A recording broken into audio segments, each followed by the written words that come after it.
चिनाउनु छ देशलाई, बाँचेका छौ स्वाभिमान टिकाइ।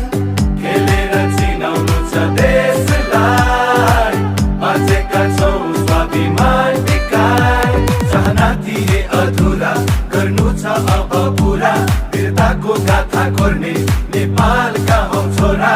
दृढता छ, इच्छा छ, उपाय छ।